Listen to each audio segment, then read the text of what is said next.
Let's get to the Cincinnati Bengals. The Cincinnati Bengals offense offseason in 60 seconds. This does not take much. The Bengals are easy with this one. Lost DJ Reader and Joe Mixon. Signed Sheldon Rankins and Zach Moss. Signed Trent Brown to a one-year deal to presumably be their right tackle. Drafted Marius Mims in the first round to compete for that spot. Chris Jenkins, defense tackle from Michigan in the second round. Jermaine Burton in the third round. Brought in Geno Stone. Brought back Von Bell. That's it. That's the Bengals offseason. This team is easy. That's a PR for you. Blue chip check-in for the Cincinnati Bengals. How many blue chip players are we talking about for Cincinnati? I mean, to me, it might only be two. It might just be Joe and Chase. To me, that might be it. I think the question is what you think of Trey Hendrickson. I think that's He's ultimately the one that's on the edge. I think he's one of those guys that's right on the edge. I would probably put him in the best of the very next tier. I don't know if I could get all the way there with blue chip. Yeah, I don't know. I know that he's a step down from our Parsons and our Garretts and our Watts, but I still think that he's been so productive over the last 2 or 3 years that I tend to give him a slight edge and put him in there, but I can understand where you think that he probably doesn't deserve that sort of treatment when you think about his place on the hierarchy of edge rushers in the league. I get that. I might just be really stingy with the idea of blue chip too. That's fair. That's totally fair. So let's say 2.5. Let's say 2.5 blue chip players for the Bengals. Even like red chip guys, like I think T. Higgins probably deserves mention there. I think Mike Hilton is still a really good player. Other than that, though, I think the more important conversation is how many holes are on this team. They don't have a ton of high level talent, but if you had to pinpoint the actual roster holes for the Bengals, how many would you say? I mean, I don't love the running back room. I don't know what's going on in the interior. The tight end room to me is not great. Who is playing wide receiver 3? And then on defense, I think they have a whole lot of holes. So this roster is held together by two incredibly good players. All right, so let's talk through this.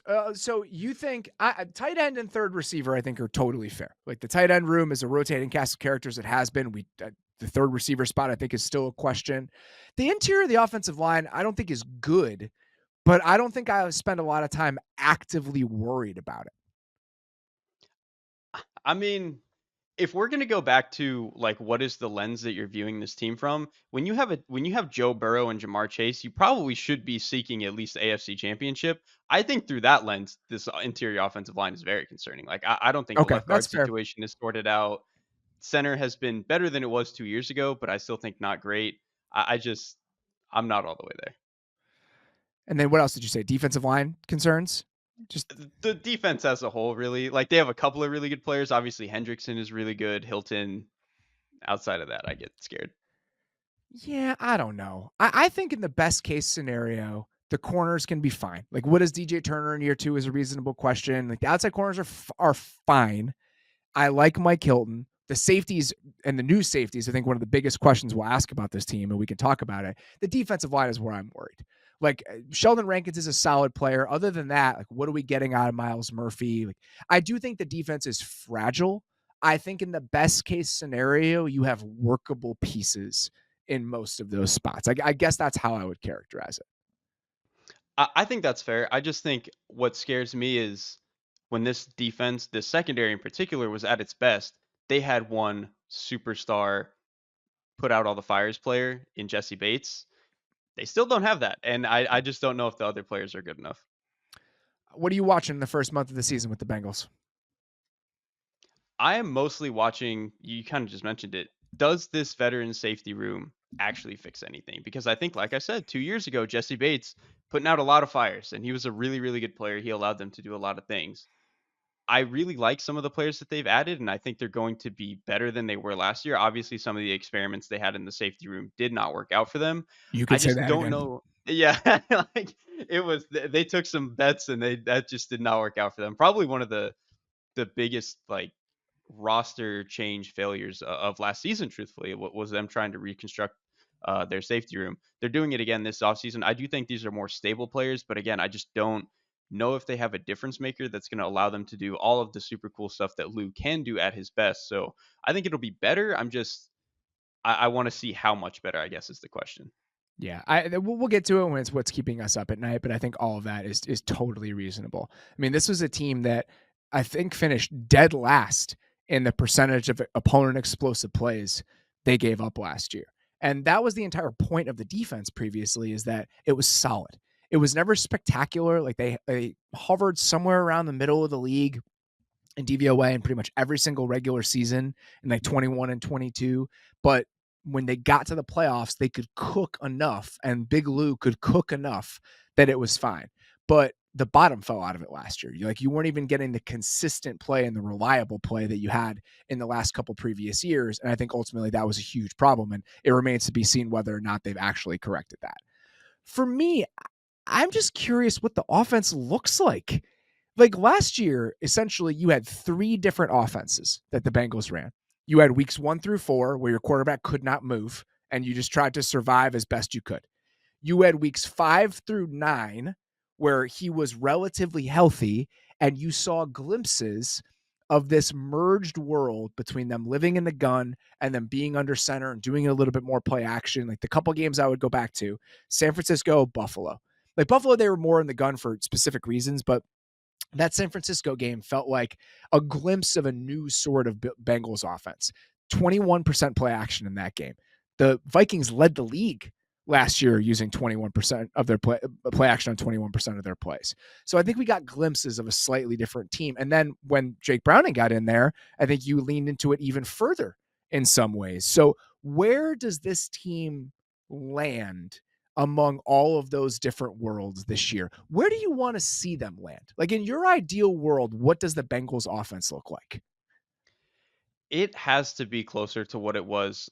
I think even more than the San Francisco game. Like honestly, closer to what it was with Jake Browning. Because obviously, whenever they get into the gun and they go empty and they do all the Joe Burrow just go be a gunslinger type thing, you know they're going to be great. But it's almost like because Joe Burrow knows he's so good at that, and he obviously is, that to this point in his career he hasn't wanted to stray from it because it's like, well, I can get to the Super Bowl doing this. Why would I change? I kind of think I want to see this staff really course correct him hard the other way and be like, no, man, this is the value of the under center stuff. And we've seen some versions of this all throughout the NFL. Like I remember when Shanahan got to Atlanta with Matt Ryan, at first there was a big clash of Matt Ryan being like, well, I don't like rolling out. And eventually he realized, wait, we can be really, really good at this. And Kyle kind of got him to understand this is the value of this. And so I think we kind of need to see something similar from Joe Burrow with just being able to get under center, being comfortable turning your back to the defense. What does that even do to the defense? Okay, they can't see the ball as much. That kind of creates this confusion. I think just getting him to buy into that, some of that stuff, even if you almost go too far the other way with some of the under center stuff, I think is good long term for who he can be as a quarterback. I think that's fair. And I asked people about this when I was there. How do you find this middle ground? And I don't think we from the outside appreciate how much Joe Burrow does for them from an operation standpoint. One of the reasons that even as they started leaning into that stuff, there were games where they were in a gun a little bit more is he'll play with like the alignment of the back just to see what sort of tells he can get from the defense when it comes to certain pressures. So there are just elements to it where it's like, yes, there are some benefits to this, but he does so much pre-snap to help us identify problems and to get us into the right plays that we're kind of taking away from that if we don't let him stand back there and get a picture of what the defense is doing. So I think that their goal here and their challenge is finding what the right balance between those things look like. And I personally think if the mixture is what it looked like in that San Francisco game, that's fine to me. My biggest question is if you're going to be in this new world where you're in the gun as often as they are, we've seen them be efficient in that world. They were 10th in success rate last year in weeks 5 through 18 with Burrow back healthy and with Jake Browning. They were 21st in explosive play rate. So how do you find explosive plays in a world where you're not being able to use a lot of under center play action? And I do think that they have some interesting ideas about how that could happen. More play action from the gun, just certain movement throws, like them seeking that out, I think ultimately is going to determine what the ceiling of this offense looks like. If we're strayed very, very far from 2021 when you're getting all this single high, you can just throw it to the really good guys. So how do you make sure you're finding explosive plays in the new world that this team has to live in? That to me becomes the biggest question. And I do think that they potentially will have some interesting solutions for how to get there. I do trust the staff to get there. They've done, I mean, you've mentioned this on the show for years. Over the past, basically since that, like after the 2021 defenses know what we're doing now, they've actually done a really good job of reconstructing the offense time and time again. Yeah. And even like you mentioned, just this past year, they ran three different offenses with two different quarterbacks, and it mostly looked about as good as it was going to look given the circumstances. Yeah, I just think that there's a level of detail with the way that they approach this stuff, and the quarterback included, that gives them some subtler advantages than I think that we probably appreciate just based on some of the raw numbers, where it's just like, oh, why don't they use more play action? Why don't they use more motion? It's like there are reasons behind this stuff, and they're not. I don't really like it, like, which is kind of what the Eagles were doing. Like the Eagles were taking things off of their quarterback while not doing any of that. The Bengals Mhm. do it because they're putting things on their quarterback. Like that's the main difference to me, because I think that we've gotten to this place where it's more motion equals better. And with this team specifically, I mean, he's reading like little body language things with guys. Like he's using his hands and the cadence to like get one step to get a sense of like, okay, now I've undressed this a little bit. And so where other teams have to use motion to get some of those tells, and they do that, they shift and things like that. He's able to get so much information just standing back there doing his bullshit that I think that it would be silly for them not to take that into account as they thought about the best construction for their offense. With the Bengals, what is keeping you up at night as we get a little bit closer to the season? This might be the worst run defense in football. Like there is a shot that might be on the table. They were one of the worst last year. They were pretty close. And I just don't see what they added this offseason to be any better. Obviously losing DJ Reader entirely is not going to help. I just don't understand what they could have done that's going to make this significantly better. Obviously there's a chance that just regression they maybe get a little bit better, but I think they didn't add enough along the interior to make this any better. And then even losing Cam Sample on IR, among their defensive ends, he was one of their better run defenders. And so to just not have him on the field, and now you don't have as much beef on the interior, this could go south very quickly. Yeah, they were 27th last year in run defense success rate. 14.9% of their opponent runs last year went for negative yardage. That was the worst mark in the league. They just didn't create explosive plays on defense last year, and they gave up explosive plays at the highest rate in the league. And it's a huge concern. And that's kind of where I fall here. It's like, does the defense ultimately have enough at this stage of their team build? Right? Was the bottom falling out last year an aberration? Or was that the sign of what's actually to come? Because it's great to bring Von Bell back, right? Like Lou Anarumo's pumped Von Bell is back. Von Bell is 3 years older than he was when this team went to the Super Bowl in 2021. Mike Hilton is 3 years older than he was when this team went to the Super Bowl.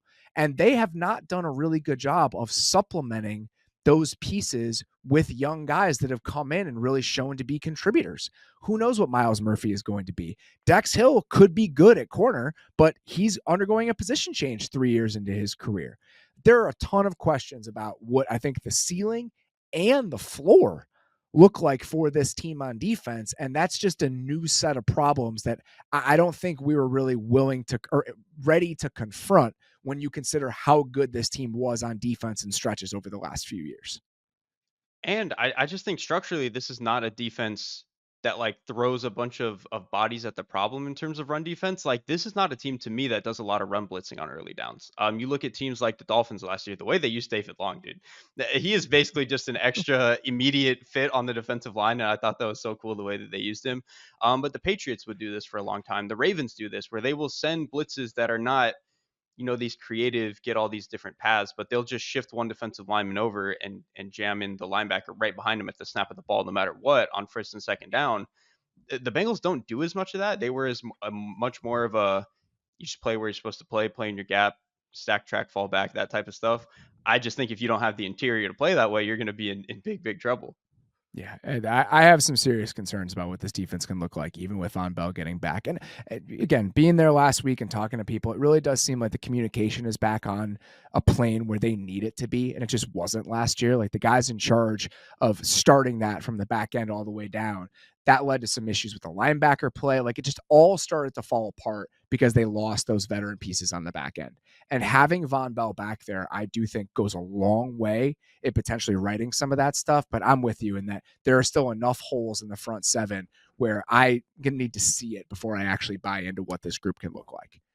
What are you most excited about with the 2024 Cincinnati Bengals? This is a tough one for you based on your current answer and some news that came out earlier today. It is, but I figured I just wasn't gonna change it because I'm too excited about it Attaboy. anyway. Marius Mims, dude.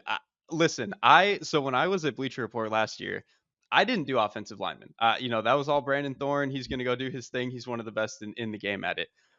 I got to see Marius Mims. Obviously, at the you just kind of see him when you're watching other players and stuff. But then this past preseason game he played, I know he's hurt now, but dude, he looked like it's just one of those players where I know preseason is what it is, but there are a handful of players you just watch them and you're like, yeah, that feels right. That just feels like a guy who very obviously belongs here. That to me was a Marius Mims. He a human that big should not move that fluidly and look as good as he does. I know he didn't play that many games in college, but he just looks like he's ready. I'm so bought in on what Mims can be. I mean, they were very excited about what he had looked like so far. And Trent Brown missed a good chunk of the offseason program. And so Marius Mims got a ton of those snaps. And from day one, he had kind of checked every box they needed him to check. So the fact that he's in danger of now missing the start of the regular season because he strained that pec, that sucks. But it does seem like he'll be back sooner rather than later. And I'm excited to watch him play because, again, he's done everything they could have asked of him to this point. And for a guy that doesn't have a long track record, that was obviously a huge question. It was like he was more of an idea and like a potential thing of what could he become. And the fact that they felt good about him being their day one starter at right tackle with Trent Brown on the roster, I think says a lot about what they had seen from him so far. Yeah, and that's when they signed Trent Brown, I was like, okay, that's a good band-aid solution for what they have here. We'll see what Amarius Mims is in a year. But then everything we've gotten out of camp, everything we've gotten from their coaching staff talking about him, some of the clips, him the way he played preseason week 1, I was like, I just put him in there, man. He's good to go. Mine is the Chase Brown experience. I just am so excited about watching this team with a back that has juice. Last year, here are the backs who had a higher explosive play rate than Chase Brown, who got more than 20 carries. Devon Achane, Keaton Mitchell, and Nick Chubb. That's it. That is the entire list. And that is just so much different than what this team has had at running back over the last few years. Like Joe Mixon, stable, reliable, and as a runner, reliable. You knew what you were getting. He was going to take what was there. This was a consistent, efficient running game. I think that they have a chance to go to a slightly different gear this year because of what a guy like Brown can give them. And I think him and Zach Moss will both play a ton. Both of them have been really good in pass protection, I guess, through camp, reliable in the right spots consistently. And I think that's the departure from what it was with Mixon. Even if as a runner, he gave them everything they wanted, there were a lot of issues in pass protection. And I think now they feel like they have two guys that they are just feel a little bit more solid about in that role. It's just going to be about figuring out which schemes to use which guys on, right? Like Brown, I think some of the zone stuff where you can cut off half the defense, that's where you see the explosiveness come up. Moss is really good between the tackles runner. He's a really good gun runner. So a lot of those gap scheme runs that they like to run out of the shotgun that we've seen from this team over the last couple of years, Zach Moss is well suited to those. So it's going to be frustrating at times if you're trying to figure out who's going to get the workload. But I do think when Chase Brown gets those opportunities, he's just the sort of home run hitter that this team has not had in the last few years. And I'm excited about what that could potentially mean in giving this offense a different gear. Yeah, Brown to me is never a guy who's going to be your workhorse, but for a guy who's not huge, he's like 5'9", 210. He does run hard as shit. Like Yeah, he really does try to just run through people and grind. So you add that on top of some of the juice that he has, it's almost similar to like what the Steelers have gotten from like Jalen Warren. It's obviously not 1-to-1 in terms of the players, but very similar dynamic. I also want to say too, if they're really going to get that much better protection out of their backs, that could be kind of one of the catalysts that really helps this offense take whatever the next I step is, agree. whether it is under center or it is in the gun or pistol or whatever it is. If you can feel a little bit more stable and Joe doesn't feel like he's going to get smacked in six-man protection all the time, that's a much better place to be than they were previously. Most important supporting character for you for the 2024 Bengals.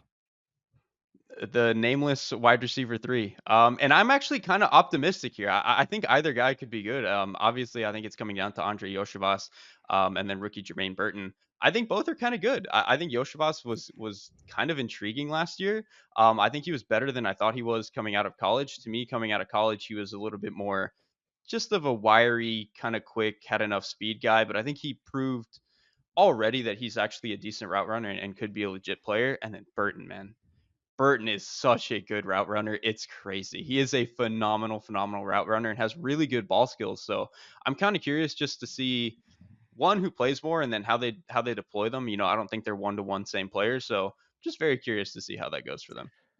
I had not seen that Jermaine Burton had two like explosive plays in the preseason game before I put this in my outline. I might as well just get to my irresponsible player prediction now. And I still think this is probably true because he was playing deep into the fourth quarter of that preseason game, which I think tells you all you need to know. My irresponsible player prediction for the Bengals is I think Andre Yoshivas doubles Jermaine Burton's reception and yardage totals this year. And I that mean, is that would be great notable. for the Bengals if that's the case. That is notable because Jermaine Burton is going like 20 spots ahead of Yoshivas in fantasy right now. I think that right now, Yoshivas is just the reliable third option. And the way that they're conceiving of that third receiver spot, I think it'll be more of a rotation. I think he'll have his opportunities. I think they'll use Gesicki in that spot in like sort of quasi 12 personnel sets, depending on the game plan and the situation. But what's intriguing to me about Yoshivas is his skill set in that spot and just as the third receiver, period, now you can put Jamar Chase in the slot if you want to, because you have a viable outside receiver. If you want to put Yoshivas in the slot, now you have a little bit more speed in there. So I do think that he'll get the first crack at that role. And I think based on where he is right now and where Jermaine Burton is right now, I think he's going to be in that spot for a majority of this season. And so that's why I think I feel pretty good about saying that he is going to comfortably outproduce Burton in year one, just because I think there are some challenges with Burton getting on the field just in terms of figuring some stuff out. I think that's totally fair. And if Yoshivas is that productive, that is very, very good for the Bengals. But then even beyond production, if like you said, he can be a guy who they can flex to the outside a little bit and put Chase inside, I think that's huge. Chase to me is a player that I think is a lot more versatile and a lot more refined than people give him credit for. I think people kind of put him into this bucket where he's a yak, go ball, slant type of guy. He to me has some of the cleanest route running in the league for a guy his size. Obviously some of the smaller, quicker guys are a little bit better, but just for a guy his size, I think he's super clean. And then the way that he works back to the ball is, to me, some of the best in the league. Like I think it not bails Joe Burrow out, but I think there's a level of trust that Joe can play with because of the way that Chase works back to the ball. And I think if you can, unlock that a little bit more over the middle of the field by putting Chase in the slot a little bit, this offense, again, that might be the other thing that really sets this offense into a new territory. Yeah, with Boyd, if you were to get your 11 best players on the field, Boyd was going to be out there, but he could only play in the slot. So I think there's just more versatility to the group that they could potentially try out there this year. What is your irresponsible player prediction for the 2024 Bengals? I mean, we kind of already talked about it. I think if Marius Mims is healthy for most of the season and can play well enough, I think he could make a Pro Bowl as a rookie. Like he is that caliber of talent to me. Like he just looks so crazy, dude. And I could not believe how well he played week one. I'm all in. I love that. All right. What does success look like for this year's Bengals? I think they obviously have to get back to the playoffs. I think that's a huge thing. And then, we've kind of brought it up at 3 or 4 different points in the show. I think we just got to see some degree of growth from what the offense is. And I think that they know that, like you said, you've talked to them. I think they understand that they need to take the next step there. So if it just looks like they have the right ideas on offense next year, and they can be a little bit more productive with Joe being healthy, I think that's a pretty good way to reset this organization where they're not. I think they probably shouldn't expect to be AFC Championship Super Bowl team this year, but if they can look good on this reset, I'd be happy. Yeah, I think can we maintain the efficiency on offense while kind of regaining an explosive element that comes from a little bit more play action and a melding of the shotgun world we want to live in and ways to find those explosive plays that aren't just like, the drop back game that we've seen from them in the past. I think that's a huge question. For me, it's can they win a playoff game? I think winning a playoff game, it would be successful for this team. And I want to see signs that their recent draft picks are going to be contributors, right? Is DJ Turner a guy? Is Miles Murphy a guy? Is Mims a guy? Because this whole thing, this entire plan was going to need to include hitting on some of these cheap players when you had to pay when you had to play Burrow, when you're going to have to pay Chase. So if that side of it doesn't come together, then the whole thing starts to feel a little bit more fragile. So I think we need to see some real steps forward from those cost control players they've drafted over the last few years, because at this point that has not happened to the degree that they need it to. Especially on defense. On Yes. offense, you can get away with Joe and Chase will bring you to a certain level, but on defense, like you really need some of these guys to start stepping up. Defense is where it matters. Defense is where they spend a lot of those draft picks, and defense is the side of they need to hold up their side of the bargain. I just don't think that they have quite at this point.